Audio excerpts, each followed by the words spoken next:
ito na nga guys, nandito na kami sa port ng port ng Matnog. Ito na yung huling-huling biyahe namin para sa sa water, sa dagat. So bali, tapos dito tuloy-tuloy na, puro land na. Pero may nadaanan pa muna kami sa Sorsogon. Yung isang kasi namin, customer namin, yung buyer namin, papagawa daw yung truck nila kasi nawalan daw ng nag-low power daw, kaya dadaan muna kami sa Sorsogon, sa bayan ng Sorsogon mismo. So update ko na lang kayo kung pwedeng videohan yung doon sa gagawa namin, pwede bibidyohan ko. So hanggang dito na lang muna guys, hindi pa kami nakakalabas kasi nandito pa kami sa loob ng ng ferry. So i-update ko na lang kayo guys pag palabas na kami. Guys, Matnog Sorsogon na kami. Yan, dyan ba? O doon lang? Pwede na rin dyan. Bali, kain muna. Sige, balak na, maghanap ka kung saan. Hanap muna kami guys ng kakainan kasi hindi pa kami nag-almusal. Bali, ang kain namin ngayon, na to? Almusal tanghalian na. Mamaya na kami magluluto pag mga pag nadaanan na namin yung pupuntahan namin guys sa Sorsogon, yung pinapagawa sa amin doon. Chichikin namin kung kayang gawin. Pag hindi kayang gawin, iwanan na namin. Pero sana magawa namin para walang problema. Pabubunot na ba natin? Doon na. Naputol. Doon na, doon sa set ni Juan. Charlie, doon natin gawin.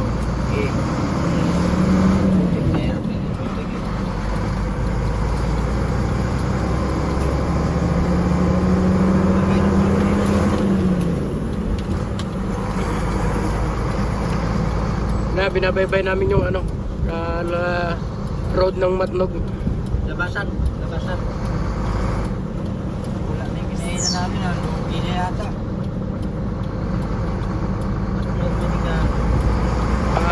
Time check 10:30, linggo ng umaga. Bali nakakaano na kami guys. Simula kaming bumiyahe doon Martes, Miyerkules, Huwebes, Biyernes, Sabado, Linggo. Nakaka-6 na araw na kami. Mga 6 na araw na ngayon. Biyahe pa lang yun. Pero ito, huling roro na namin to. Pang-4 na roro na kami. Bali, wala na kaming biyahe. Kaya na namin yung byland. Update na lang guys.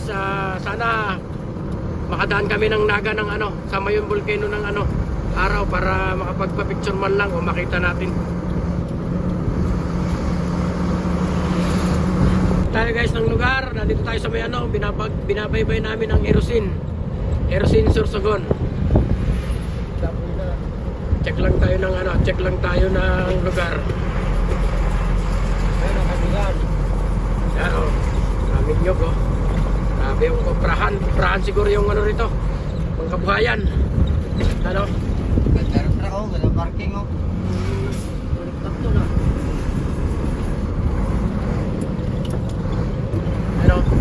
aming nyog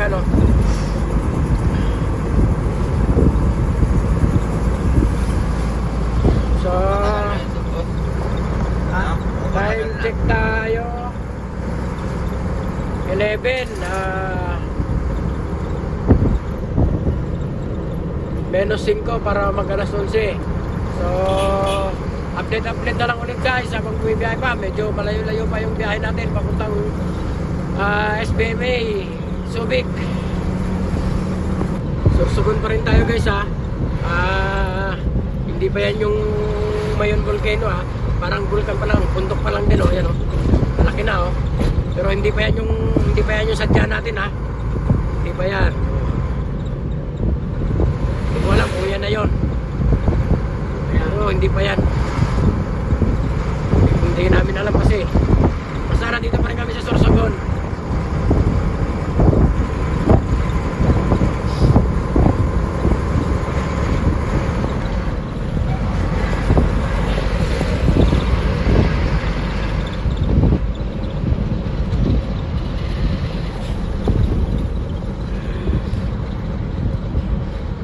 na lang guys kung anong bundok yan guys. Ang laki eh.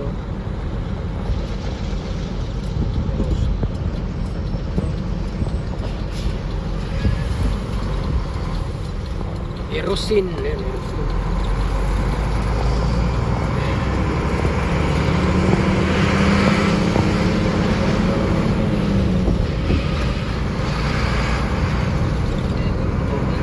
Guys, kanina nung pagbaba namin ng Sorsogon, pagbaba namin ng Roro, Basta ba? kala ko okay na, mga gwapo na kami. May truck band dito. Lagi na. Kaya lang ang problema, nung napunta na nga kami rito sa Sorsogon, yun nga yung sinasabi ko kanina na may bababa na kami na ano, may gagawin kaming back job. Iyon, balikan naman sa dumi, amoy langis at diesel na naman. Kasi naglo-low power daw yung isang unit namin. Ngayon, hindi nila mapa-start, napa-start na namin. Sabi naglo-low power pero yung RPM niya is maabot naman ng 23,000 RPM. So paano paano naglo-low power yon? Dapat pag naglo-low power 13,000 lang, hindi natataas. Eh yun naman umaabot ng 23,000. Ngayon ang nangyari is ginawa namin, sabi namin na testingin lang muna. Kasi kung di pa naman siya, okay naman siya, tawag na lang sa amin kung may problema ulit. Ganun na lang. Bali nandito kasi kami sa Sorsogon mismo, Sorsogon City, Sorsogon proper. Pero ngayon guys, pauwi na kami. Wala na, balik na naman sa dati. Mukha na naman kaming mga mandirigma sa itsura. Nako, ayaw na nanguhuli. May tayo dyan. Ay hindi, pulis lang pala yan. Kala namin may truck ban, wala palang truck ban. So, gano'n na lang guys. Mga kalaban dito. Ha? Update na lang ulit namin kayo. Update ko na lang ulit kayo pagka medyo nakalayo-layo na kami. So, time check is 2:30. Di pa kami nananghalian. So, ikot-ikot muna kami. Maghanap kami ng murang tatanghalian. Baka sakali makaharap kami. Kasi dumiretso na kami dito. Ginawa na namin kagad yung problema na yon. Pero hindi pa namin malalaman kung naayos yung problema. Kasi nga, hindi naman na testing. Hindi naman humila ng mabigat. So, hindi namin alam. Pero okay naman, we start. Tapos pinakita naman namin na malakas yung mataas na yung RPM. So, dito na lang muna guys. Update ko na lang kami kayo mamaya. Guys, nasira yung aming injector. Tumatagas. Yan number 3 tsaka number 4 tumatagas yung diesel. Yan, pero na-repair na namin. Tapos naputol dito kanina. Ayan, na-weldingan ko na, nabunot ko na. Yan papalitan natin ng rubber. Tapos silicone gasket. Tingnan natin kung gagano na. Pahinga muna kami. Ayan Pero titino na yan para kami, biyahe kami ng gabi. Guys, nandito na tayo sa Albay, Daraga Albay. Ayan nakita nyo, yan yung Mayon Volcano. Nakuha rin namin. Sabi nila kasi hindi nagpapakita raw yan pero ganyan, ang ganda kuha namin guys. Tabutan namin guys yung Mayon Volcano. Salamat. So guys, buong-buo na talaga ito guys. Perfect cone. Grabe. Swerte. Napakaswerte talaga grabe pala talaga pagka perfect cone niya. Medyo malikot lang guys, pasensya na kayo. Nasa sasakyan kami pero yun grabe, napakaganda. Wow guys, tignan nyo. Napakaganda talaga. Diba? Yan talagang naman, napakaganda talaga ng Mayon Volcano guys. Grabe. Yan guys talagang perfect. Ito, sulit ang buong paghihirap. Nakuha rin sa wakas. So guys, nakalimutan ko na kung nasaan kami. Pero alam ko nandito kami sa may Albay. Talagang grabe talaga. Napakaganda pala talaga ng ano, ng Mayong Volcano. Talagang sulit yung pagod namin. Sulit yung hirap ng pagbiyahe namin. Dire mo, halos kasama na yung paggawa namin doon sa truck na to. Kasama na yung paggawa namin kasi di ba sira nga ito. Ginawa namin, in-overhaul namin yung makina. Halos 2 linggo, magda-2 linggo. Hanggang ngayon bumibiyahe pa kami. Pero parang nawala lahat yung pagod nung nakita ko guys yung ano, Mayong Volcano. Napakaganda pala talaga. Nakalimutan ko lang kung nasaan na kami, pero alam ko nandito pa kami sa ano eh, Albay. Pulangi. Yan, nandito na kami sa Pulangi.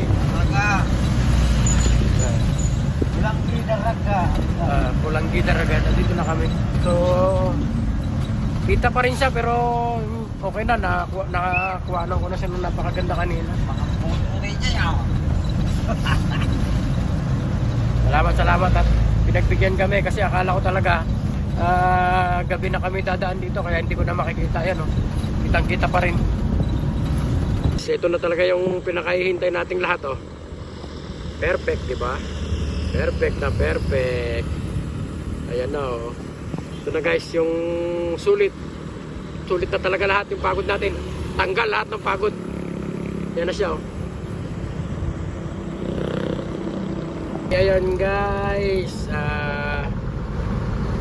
time check 6:35, gabing-gabi na, ilaw na lang. Nandito kami sa bayan ng Nabua. Nakalimutan ko palang i-video yung ano, ibang lugar namin. Tinignan ko kasi yung mga picture ko nung sa ano eh, sa Mayong Volcano, nawala na tuloy ako. Dami na palang bayan akong nadaanan.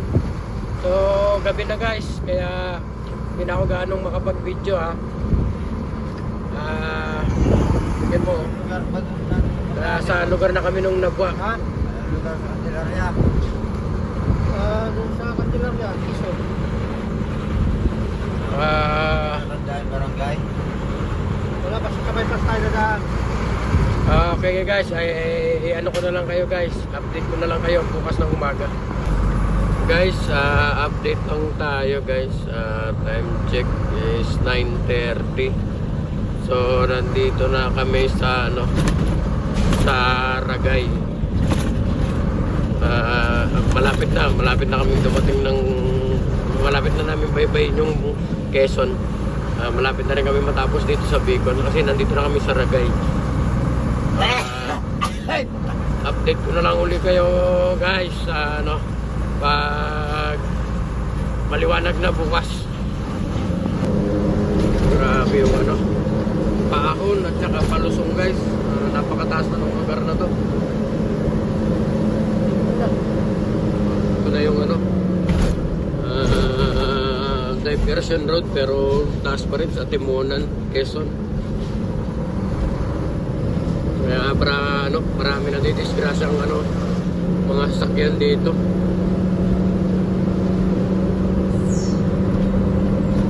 Napakaganda pa noon sana, oh. Talagang ganda ng ano, ganda ng kagubatan pa. Pwede bang sabing virgin forest pa. Napakaganda. Taas, ang lamig.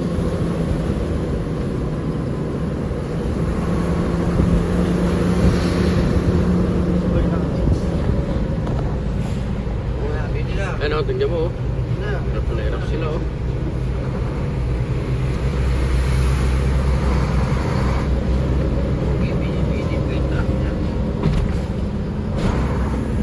Guys, napakataas, oh.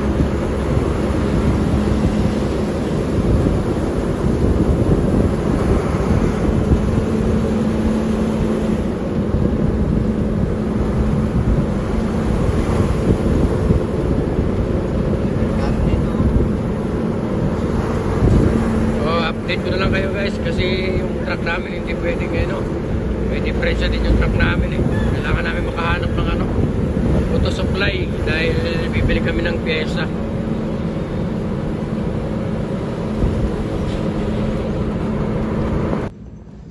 So Time check tayo. Last stress ng madaling araw. Naglako yung cambio namin ay no. Sira na. Dati tinalihan ko to kasi natanggal yung pagka-welding. Ngayon natanggal naman na talaga sa buo. Doon na mismo. So paraan lang. Tinalihan ko muna kasi wala pa namang bukas na nag-welding.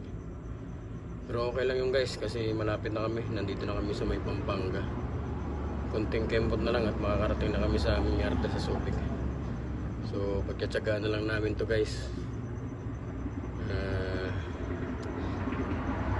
Hindi na ako gano'n nakapag-vlog guys kasi ano, grabe talaga yung ano, tutok talaga ako sa ano kasi yung trouble nga.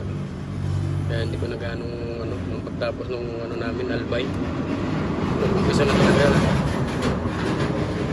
nag-umpisa na talaga guys, ano, lumabas yung sakit niya. Buti na lang medyo manageable pa. Kaya yan o. So pahinga muna kami kasi yung driver ko masakit na raw yung mata niya. Wala pa rin talaga kaming tulog dahil nakapokus nga kami sa trouble ng cambio. Yan o. Hindi na kasi kumakambyo. Pero okay naman, manageable pa siya. So good morning guys. Nakarating na pala kami dito sa yard. Nakarating kami siguro kahapon ng ano, mga 10 or 11 AM na kami nakarating kasi yun nga yung di ba nasiraan nga kami. Sira yung cambio kaya nahirapan na kami magcambio. Okay naman. Kala ko kasi yung Bicol na biyahe namin, yung journey namin ng Bicol is masaya kasi siyempre 'di ba nakita nga namin yung Mayon Volcano. Hanggang nakapagpa-picture kami doon. Kala ko yun na yung umpisa ng ano, masayang biyahe namin. Kaya lang biglang napalitan ng ano ng lungkot nung ano, nung napunta na kami ng Quezon. Kasi doon na lumabas talaga yung sira ng sasakyan. Nandoon na yung ano, nawalan kami ng clutch. So kailangan namin patayin yung makina para may neutral. Tapos kailangan namin patayin yung makina para isasaksak lang siya sa cambio. Tapos papay-startin. Ganun na. Tapos meron pang nangyari na paahon sa may Atimona, namatayan kami. So hindi na namin mapa-start kung paano gagawin. Kaya talagang nahirapan ako. Kaya yung ibang mga halos hindi na ako nakapag-video kasi binabantayan ko na yung sira ng sasakyan namin. Baka ako bigla na nang magloko. Kaya wala na ako halos na videohan. Doon sa Quezon na yun, ang nangyari doon, sira noon. Ang nasira naman talaga sa amin doon yung clutch na talaga. Talagang bumigay, 2 beses kami nagpalit ng clutch master.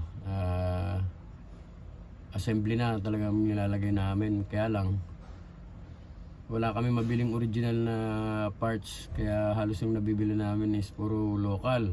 Kaya saglit lang gagamitin bumibigay din kagad. Kaya talagang tinaga-tiyaga na namin. Nung nakalagpas na kami doon,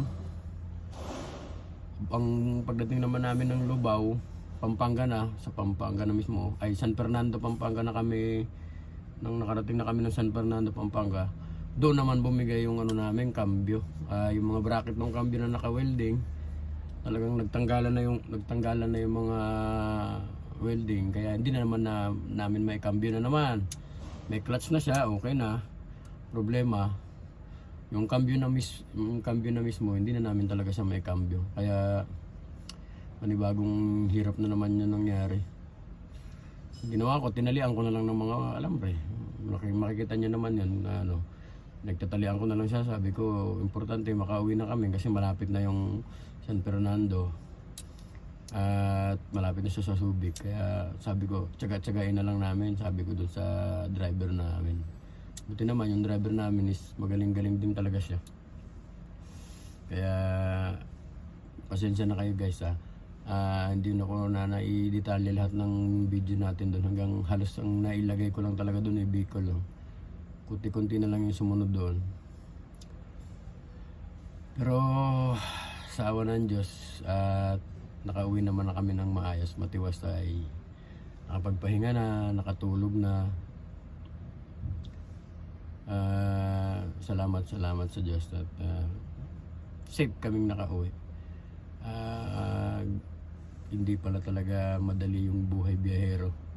Kaya pala salute sa mga buhay biyahero natin, yung nagdadala ng mga pagkain, mga kung ano-anong produkto sa ibang lugar. Sila yung mga talagang nagtsatsaga silang bumiyahe talaga na napakalalayo. May hatid lang yung daladalang produkto, talagang naghihirap sila. Doon ko nakita talaga kasi nakasalamuha ko sila, yung halos natutulog lang sa upuan, baluktot yung katawan, kunting tulog lang, tapos biyahe na naman, ganun. Tapos pagkain, talagang titipirin mo yung pagkain mo, ganun. Pero saludo ako sa mga driver natin, yung mga buhay biyahero. Naranasan ko rin kahit paano yung maging buhay biyahero. Biruin mo, 1 linggo kami sa kalsada dagat. Tsaka ano nga pala guys, disclaimer lang din kasi may mga video ako doon na yung mga lugar hindi ko naman talaga rin alam kasi first time lang din namin pumunta doon. May nasasabi akong lugar na paulit-ulit mali siguro, o hindi ko alam kung tama. Kayo na yung bahalang magpapasensya kasi talagang yun lang, first time ko lang din makikita yon, first time ko lang din makakabiyahe ng ganong katagal, ganong kalayo. Pagod, puyat, talos wala talagang tulog, talagang haggard na yung itsura namin, walang ligo, alos 2 beses lang kami nakaligo. Pero overall, yung journey namin galing ng Basilan papuntang SBMA, napakaganda, safe.